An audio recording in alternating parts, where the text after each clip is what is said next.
To the 12 tribes of the children of Israel scattered abroad in the name of Jehovah or Creator, otherwise known as Jaja, Yah, the Most High, and Jesus Christ of Nazareth, the King who rules the world and who rules the 12 tribes of the children of Israel.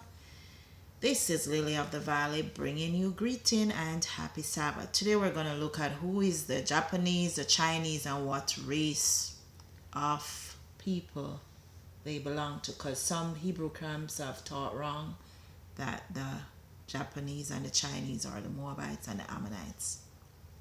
The Moabites and the Ammonites of the Bible were Lot's incestuous children, and they were related to Abraham. So they would look like how the Negroes look with black skin and woolly hair. And as you can see, the Chinese and the Japanese, they look more Caucasian or more Mongolian. Okay.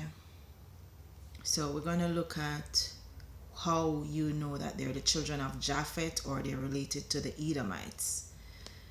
This is www.chinahighlights.com travel guide, 10 amazing facts about Genghis Khan. And Genghis Khan was one of the most famous conquerors they had. Genghis Khan is famous is building the biggest empire in history up to that time. His territory included much of what is now modern China. He and his armies killed and reformed and destroyed on an amazing scale. He's famous as the world's greatest conqueror. Of course, that's up for debate. One Genghis Khan started from humble beginning. Genghis Khan was born in 1162 in Mongolia. His original name was Temujin, that means blacksmith. His people lived in the grasslands and were illiterate. They were herdsmen, hunter-gatherers, and expert horsemen. Though his father was head of his tribe, he was initially rejected as a tribal leader. So the most important point I wanted to point out here is number 2. Genghis Khan may have been a Caucasian. So these are the Chinese writing. And there's evidence in historical records that he and his children were Caucasians. An ancient historian named Rashid al-Din recorded that Genghis had red hair and green eyes. So now you're going to look at the Mongols. So they said they were from Mongolia. Mongols, they're related to, these are their peoples, 10 to 11 million approximately at 2016. You have China, Mongolia, Russia, South Korea, some in the United States, some in Kyrgyzstan, Czech Republic, Japan, Canada, Germany, United Kingdom, France, Turkey, Kazakhstan, Austria, Malaysia.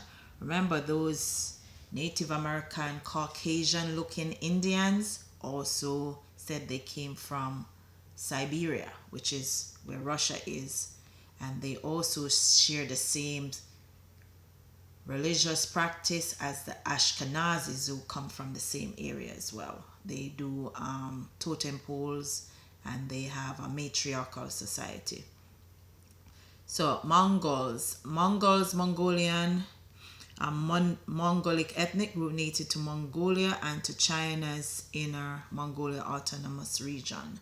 They also live as minorities in regions of China's Xinjiang as well as in Russia. Mongolian people belonging to the Buryat Kalmyk subgroups live predominantly in the Russian federal subjects of Buryatia and Kalmykia. Mongols are bound together by a common heritage and ethnic identity. Their indigenous dialects, collectively known as the Mongolian language, the ancestors of the modern-day Mongols, are referred to as Proto-Mongols. So that's how you see how they're related. And they have their various different tribes, okay? So that's who the Japanese and the Chinese, the Asians with those Asian looking features, they're all related to the same people, even though they're different tribes. Like the Japanese are different from the South Koreans, are different from the Chinese, but they all have the same racial or genetic grouping. Okay. So that's where you see the different branches of Caucasians come from as well. Some are Edomites, Japhetites, but based on racial features or facial features, you can see them more related to each other than to an Ethiopian or to an Egyptian or to an Israelite or a Hebrew. So Genghis Khan became Khan leader when he was 46. Genghis Khan conquered much of northern China and started the Yuan dynasty. Genghis Khan Empire was the biggest in the world, history up at that time. Okay. And that was almost 1/3 of Asia that he had conquered. That's why they are also called Asians. Genghis Khan is responsible for killing about 20 to 40 million people. So did you see any killing in the Bible that's bad like that? Remember, Chinese or communists are some of the people who kill the most, and also Edomites as well as idolaters. So Genghis Khan is the ancestor of at least 0.05%, no, 0.5% of the world's population. He had a harem with about 2,000 to 3,000 women. His sons and grandsons followed suit. His grandson, the one Emperor Kublai Khan, had a harem of 7,000. Scientists in the Russian Academy of Sciences estimate he has 16 million male descendants living today in Central Asia. So a lot of the people in Central Asia trace themselves back to him, and they said he may have been a Caucasian. So for those who want to know who the Chinese and the Japanese are, you gotta listen to them, because they tell you who they are, and they consider themselves Mongols, Mongols.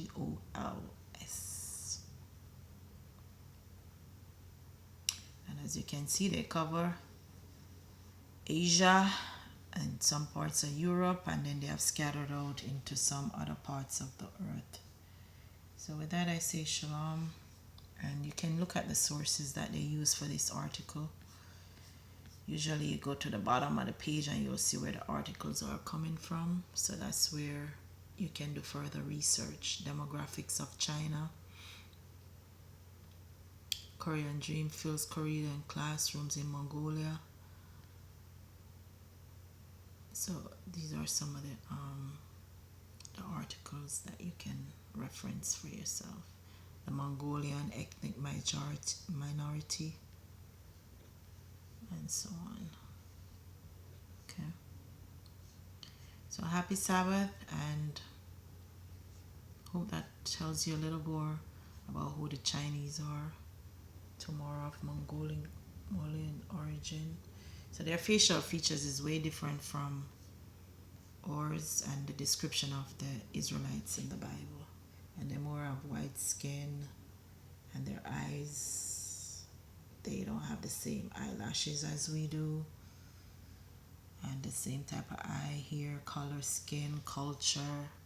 Their culture is way different from ours in terms of being Hebrews, Israelites, or Negroes.